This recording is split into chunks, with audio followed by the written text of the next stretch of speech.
no scrutiny of the alleged references to Muhammad in the Bible as a prophet. They absolutely have no relation to the prophet of Muhammad, nor prophesy his coming.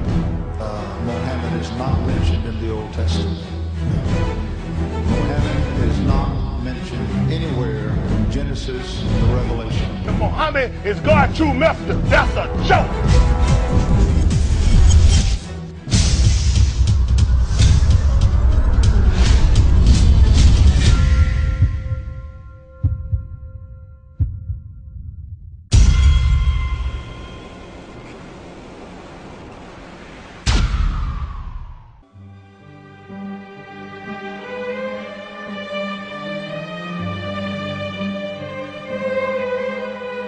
Lo, we inspire thee as we inspired Noah and the prophets after him, as we inspired Abraham and Ishmael and Isaac and Jacob and the tribes, and Jesus and Job and Jonah and Aaron and Solomon, and as we imparted unto David the Psalms.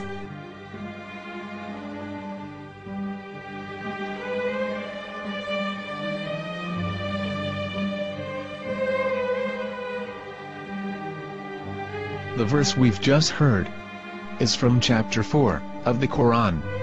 In the verse, God is affirming to humanity that Muhammad is indeed the recipient of a divine guidance, just as Noah, Abraham, and the rest of the prophets. However, some Christians and Jews today don't believe that Muhammad was a prophet and the covenant that God made with Abraham. And since the Quran is not their book of authority, in this video I'm going to show you that the book you're holding in your hands contains the name off the seal of prophethood, the Prophet Muhammad.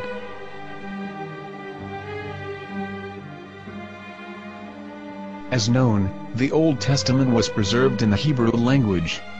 In the 5th chapter of the Shir HaShirim, which is one of the 5 Megillat or sacred scrolls that are part of the Hebrew Bible, or for short the Song of Solomon, as Christians know it today. That chapter is discussing someone. Jews will say it is discussing Solomon, while Christians will say it is discussing Jesus. Considering this is the Songs of Solomon, it would seem logical that it is discussing Solomon. The verses, describing this mystery man, have the narrator's speech conjugated in the feminine, meaning it is a woman who is describing this man. So it is possible that it is one of Solomon's wives discussing her husband Solomon. However, Christians assert that Jesus is being discussed, and that the chapter is describing a man who was not yet alive at that point. A prophecy.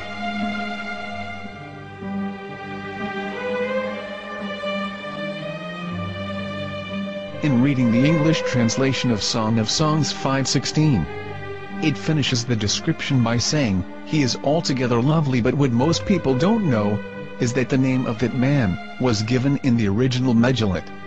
Here is verse 16, and how it is written in ancient Hebrew, before introducing the vowels, in the 8th century.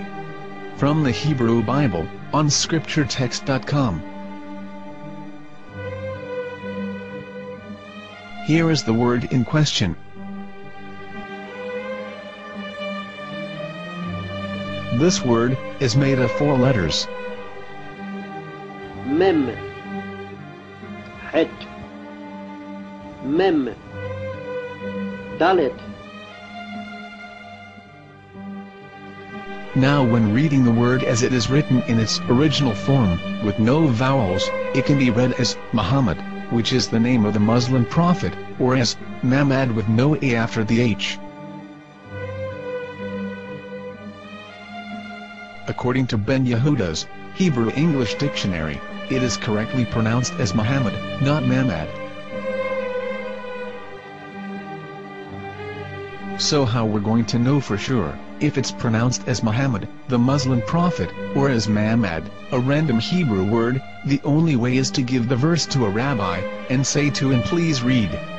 Here is the Song of Songs 5:16, and how it is read by a rabbi from a Hebrew Jewish site. Please notice, the im in Hebrew is a plural of respect.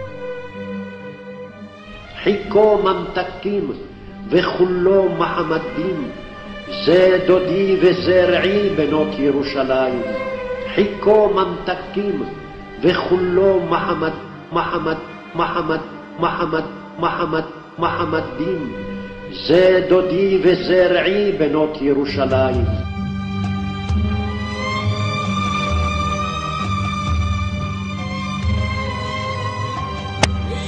Coming out from the darkness, there are no other gods but God, and Mohammed is his messenger.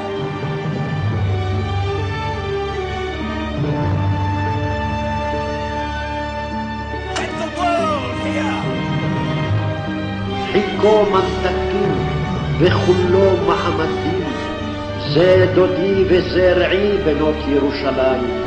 חיכו ממתקים וכולו מחמד, מחמד, מחמד, מחמד, מחמד, מחמד דין. זה דודי וזה